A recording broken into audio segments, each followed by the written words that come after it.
सभी के प्रयासों से सफल होता है और वे बड़े ही भाग्यशाली होते हैं।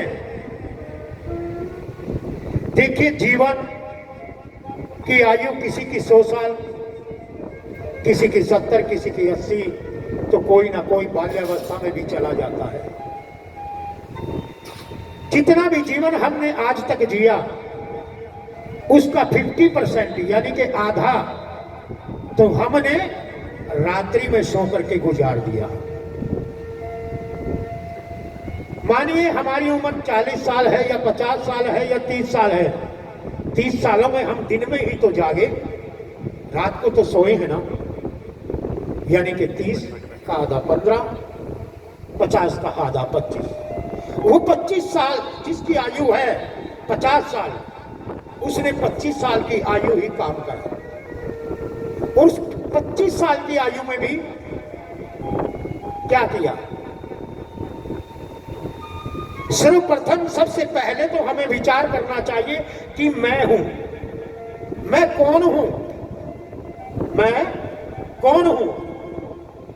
इंसान के शरीर से आत्मा निकल जाती है, ज्योति निकल जाती है, पूरा शरीर रहता है, दोनों हाथ रहते हैं, दोनों पांव भी रहते हैं, आंखें भी रहती है, कान भी रहते हैं, फिर भी कहते हैं ये तो चला गया।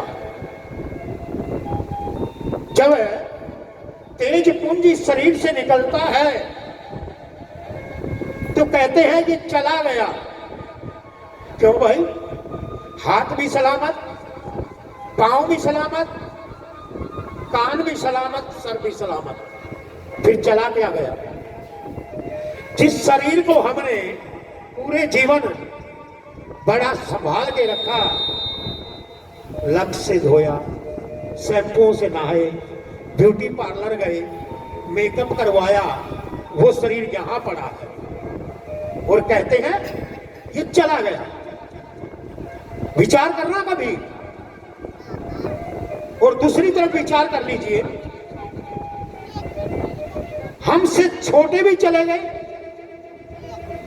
हमारे आसपास निगाह दौड़ा करके देखना, हमसे छोटे भी चले गए, हमसे बड़े भी चले गए, हमसे छोटे भी चले गए, हमसे बड़े भी चले गए, हम बचे हैं। तो क्यों? जब किसी की अंतिम यात्रा में हम साथ में जाते हैं, वहां पे विचार बदल जाता है। कहते हैं अंतिम यात्रा का ज्ञान और जन्म लेने के वक्त का ज्ञान, और जो यहां व्यासपीठ पर बैठ करके मैं आप लोगों को सुना रहा हूं, और ये भी ज्ञान, कथा का ज्ञान, ये स्थिर नहीं रहता।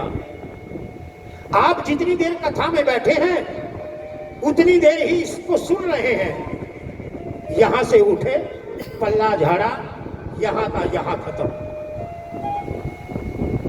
एक हमारे राजवीर जी जो आपकी कॉलोनी के सचिव हैं, जयवीर जी, क्षमा चाहूंगा, उनके जैसे सज्जन पुरुष थे। जैसे इन्होंने भी प्रयास किया, इनके साथियों ने भी प्रयास किया, तो ये कथा संपूर्ण हो पाई, प्रारंभ हो पाई समस्त कॉलोनी वासियों के सहयोग से।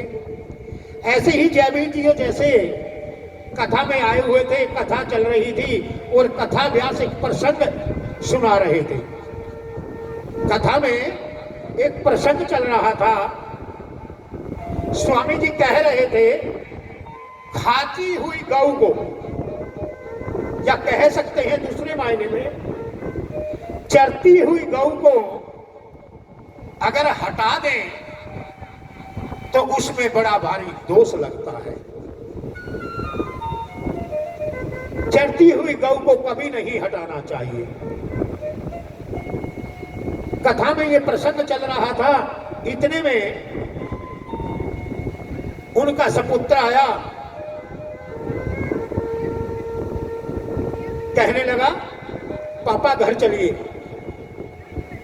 कहा बेटा थोड़ी देर की कथा बची है, इसे सुन करके आता हूं,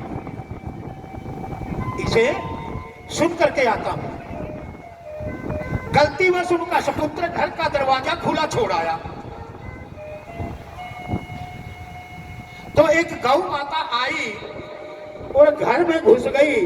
जो आटे का कनस्तर रखा था, गौ माता